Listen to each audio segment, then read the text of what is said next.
If you're wondering why we focus on the negative with EFT, emotional freedom techniques, or otherwise known as tapping, keep watching this video. My name is Steph, and I'm an EFT educator, practitioner, and author, and I am making this educational series so that you can learn a little bit more and seeing if EFT is right for you. You can read even more about EFT in my book, How Not to Cry, A Guide to Emotional Freedom for Sensitive People. So if you're new to EFT, it might seem pretty weird that we are speaking out the negative or what's wrong or perceived wrong, where we're stuck as we're tapping on our bodies. That's not a typical thing to do, right? But in EFT, we want to focus on the negative. And sometimes this is really challenging for beginners to really grasp and wrap their head around, because most of us want to be law of attraction, gratitude, positivity superstars, right? Well, we actually want to focus on the negative in order to clear it so that we can be in that positivity way more effortlessly, and that's just our state of being. But if we ignore that negativity is there, it just persists. So I'll just share with you my favorite gardening metaphor of why we focus on the negative. Picture in your mind your ideal backyard garden. Imagine a perfectly manicured victory garden of your dreams. It has your selection of flowers, vegetables growing in it, even a garden gnome or two. For this visualization, imagine something you could easily maintain if you were the sole master gardener of this plot. In World War I and II, folks were encouraged to plant victory gardens to produce their own food and stabilize the country's food supply. Posters encouraged neighbors to sow the seeds of victory and have readily available nutrition on hand. As you gaze at your garden on this day, it has been groomed, pruned, and freshly watered. The flowers are bountiful and filled with vibrant color. This piece of land puts off the vibe it has been cherished and has received tender, loving care. Imagine this image as a snapshot in time of how one might experience emotional freedom. Similarly, we will refer to this vision as your emotional freedom garden. Now imagine this magical garden 3 weeks later, after not having as much attention and keeping. Perhaps the weeds are growing up through the mulch, the branches are broken and unruly, dried petals and leaves everywhere, wilted sad flowers looking not so vibrant, and maybe some critters have been nibbling at the fruits. Perhaps the wind blew over the bird bath and blew some of the neighbor's trash into your garden. This wear and tear is a metaphor for plain old life happening. Just as in our emotional garden, day-to-day errands, mishaps, and misconception can wear us down. One day, we may be feeling on top of the world, and the next day, we may have found out we have 10 cavities and required loads of dental work. There's a parking ticket on our windshield, and our favorite pants seem to be too tight. Life and our emotional well-being requires some maintenance and management. There is no need for shame when our emotional state needs some care either. Emotions are natural and normal. In fact, your emotions have a darn good reason for being there. There is no shame to take out the trash once a week or brushing your teeth every morning and evening. It is simply maintenance. This is important because there seems to be some social rule that we need to be 100% okay all of the time.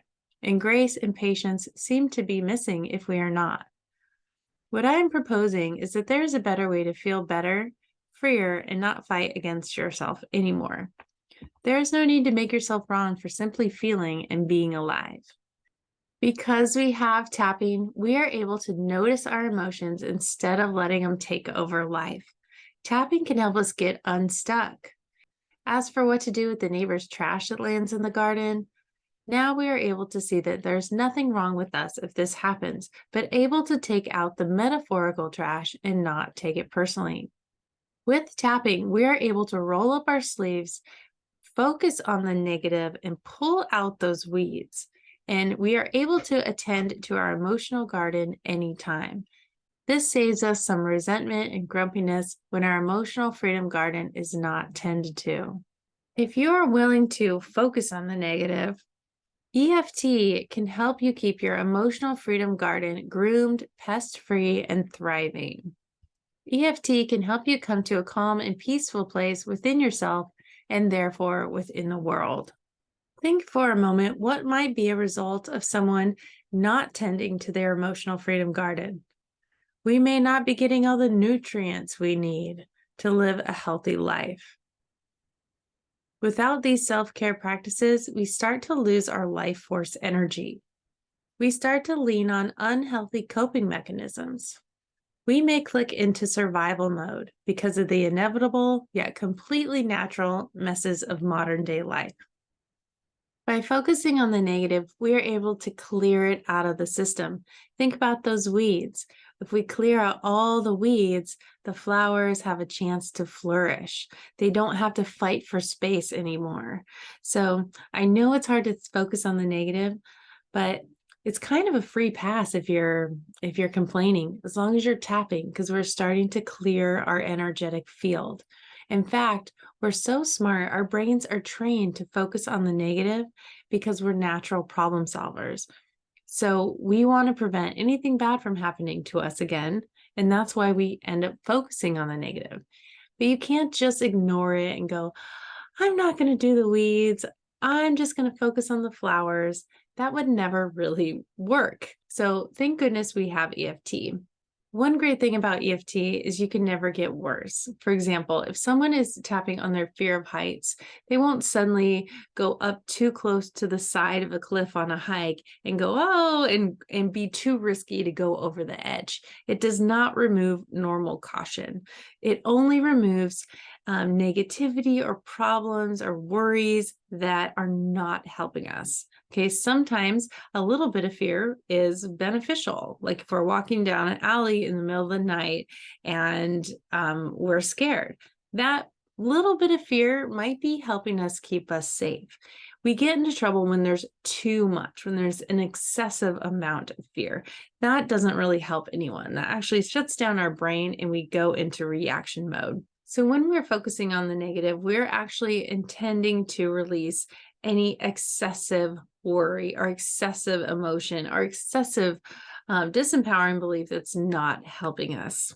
So I just wanted to share this with you because I didn't want you to be afraid of speaking negative things out loud because our words are so powerful, right? We don't want to utter one negative thing because we don't want that to come true. So in other words, you can't create a fear out of nowhere. I want you to think about it kind of like an energy system. EFT has its roots in acupuncture, and I've had many acupuncturists in my level 1 and 2 trainings for EFT. And one acupuncturist said it the best.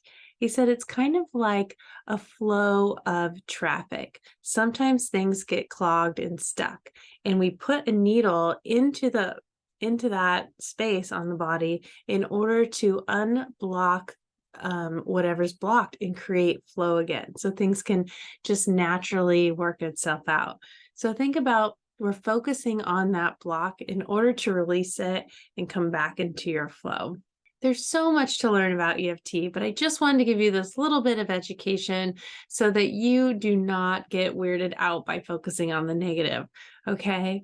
We're clearing that out so the positivity can just be in us. We don't have to fight for it. It's just what is. Joy is actually what's there when we don't have these constrictions and blocks in our system. If you're curious on learning more about EFT, I have a whole educational series in this playlist on my YouTube channel. So please check it out. I sure hope you enjoyed this video, and please give me a like if you do, and please ask any questions or just any comments or big takeaways you might have in the comment section. And please subscribe if you'd like to get more EFT education, as long as EFT tap along videos. Again, my name is Steph, and thank you for being here and for being willing to learn about this awesome stress relief technique. If you want to learn more about what is EFT or where it came from, check out my EFT 101 video. Thanks so much. Until next time.